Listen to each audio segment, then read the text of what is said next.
Bonjour, nous vous proposons ici une communication éthique avec une jeune chienne assez craintive, Guapa, en présence de sa propriétaire. Un petit chien là qui est petite chienne, je pense. Oui. Une petite chienne qui est un petit peu intimidée, mais quand même pas trop. Maintenant, elle a quand même eu le temps de côtoyer le groupe depuis un petit moment. La salle n'est pas tout à fait nouvelle pour elle. Alors, comment s'appelle-t-elle? Guapa. Guapa. Guapa, d'accord, la jolie en espagnol, qui porte bien ton nom. Hein? Oui.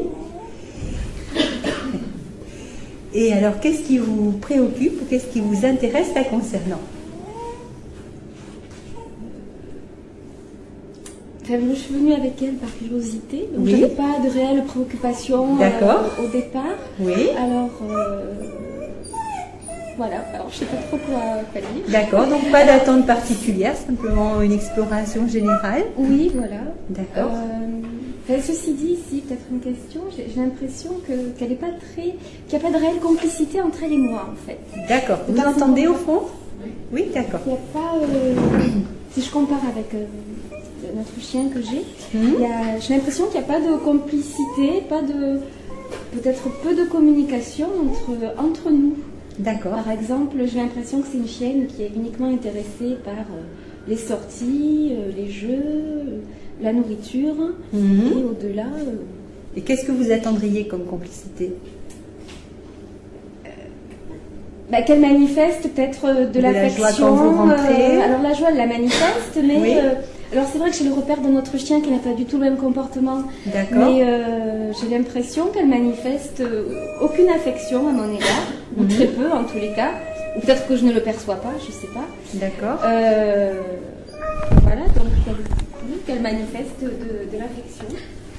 D'accord. Bon, vous l'avez depuis longtemps, Guapa? Depuis 2 ans. D'accord. 2 ans et demi. Ok. Alors donc je vais lui demander à Guapa maintenant comment, étant donné qu'on a cette perception de la part de sa maîtresse, je vais lui demander à Guapa comment elle vit sa relation dans sa famille humaine. Hein, comment ça se passe pour elle. Et alors là, Guapa, elle pensait qu'elle allait discrètement se faire oublier. Et elle s'aperçoit que ça ne marche pas. Donc, elle n'était pas non plus spécialement désireuse d'aborder des thèmes en direct. Et pourtant, on en est là. Donc, on va voir un peu comment elle décide d'interagir avec moi. En fait, c'est une chienne qui, bon, peut-être est indépendante, peut-être qu'elle n'est pas chaleureuse, etc. On verra bien. Hein. Mais avant tout, là, la première information que j'apprends, c'est qu'en lui donnant ce message que je parle chien et que j'aimerais communiquer avec elle si elle est d'accord, sa réaction, c'est de se mettre un peu en recul. Hein. Aux mains, on m'a remarqué, j'aurais préféré qu'on ne me remarque pas. Donc, parce que sa sécurité, en fait, c'est de se faire oublier. Donc, a priori, ça me montre que c'est une chienne qui n'est pas, qui est le contraire d'une demandeuse d'attention, qui est pot de colle, etc.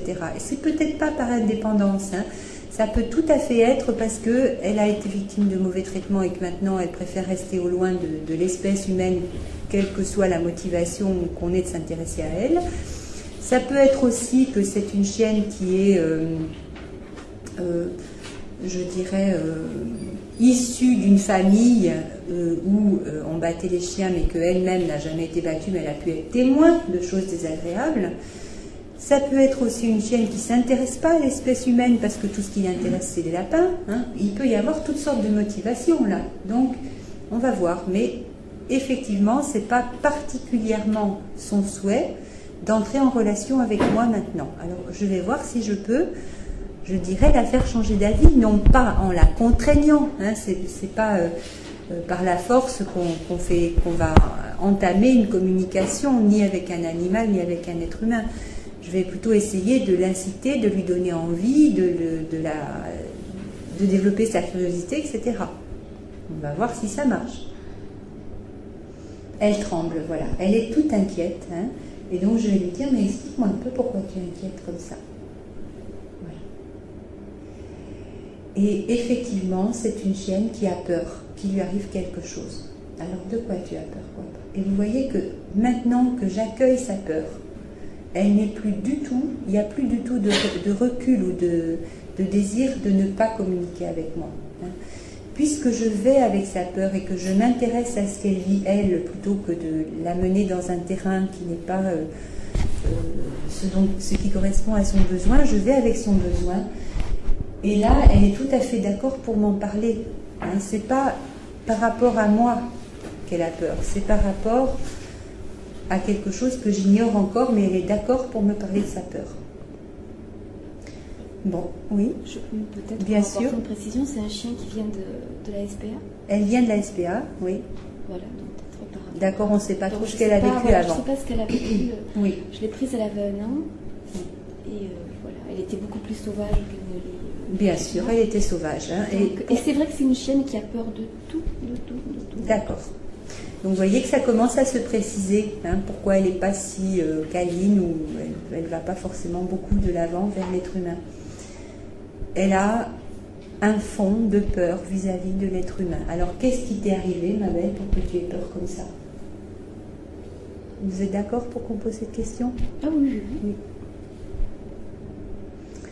Eh bien, c'est une chienne qui a grandi, pas dans une maison, hein, elle a grandi dans un garage ou un terrain avec un endroit fermé quand même, mais c'était pas, je dirais, dans un environnement de maison, hein, et on la battait.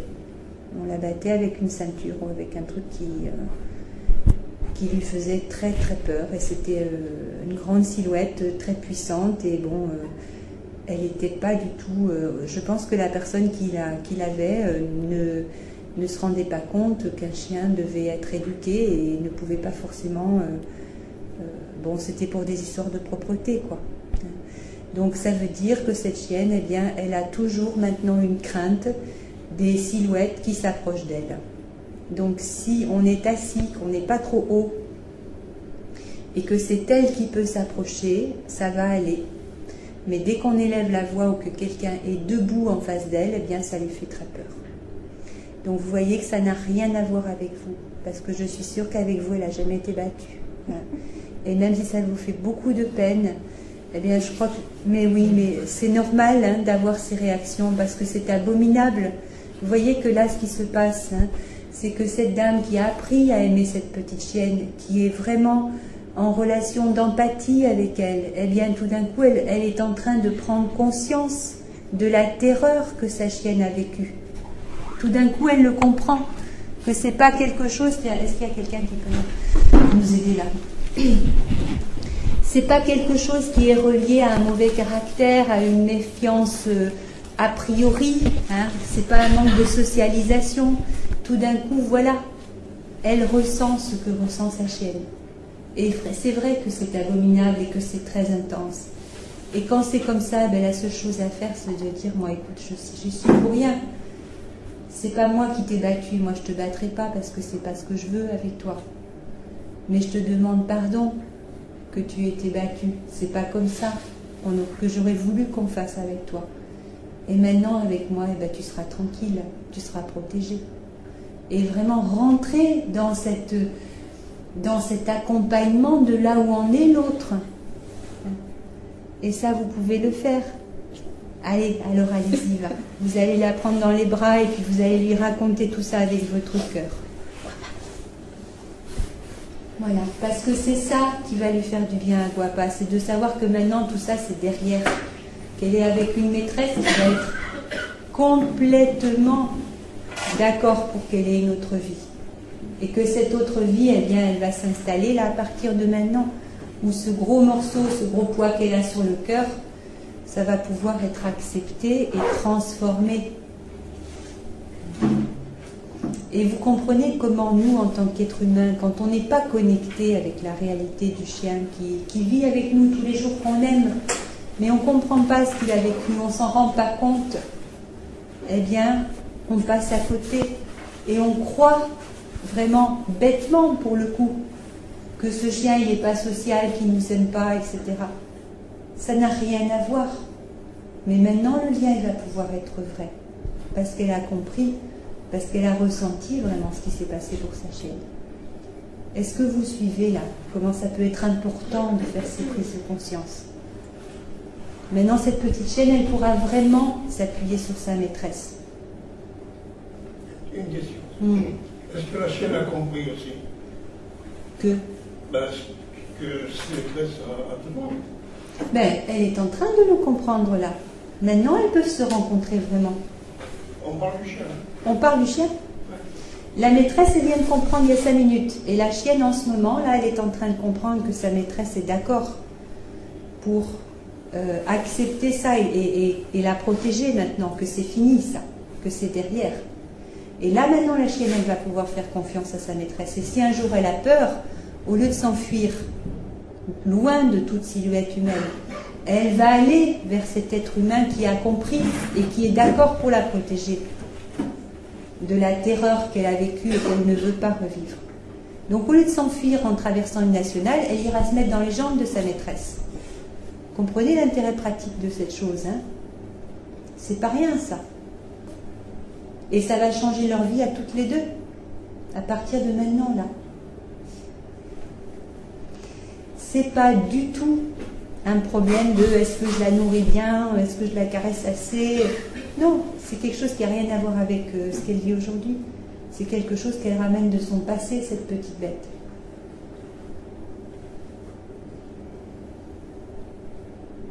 Et ça ne peut pas se vivre sans le cœur. On ne le fait pas comme ça intellectuellement parce que ça se fait.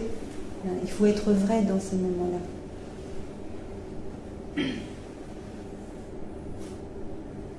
Alors, avez-vous des questions ou des commentaires? Est-ce que vous avez l'impression un jour comme ça que tout d'un coup vous avez compris votre chien ou votre chat ou votre tortue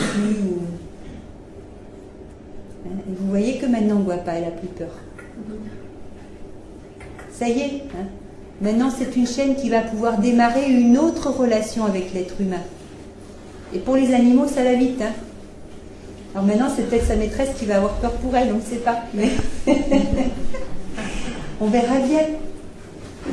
Mais maintenant, elle est en train de se risquer à une autre relation. Parce qu'elle a compris qu'elle allait être soutenue. Qu'elle était soutenue.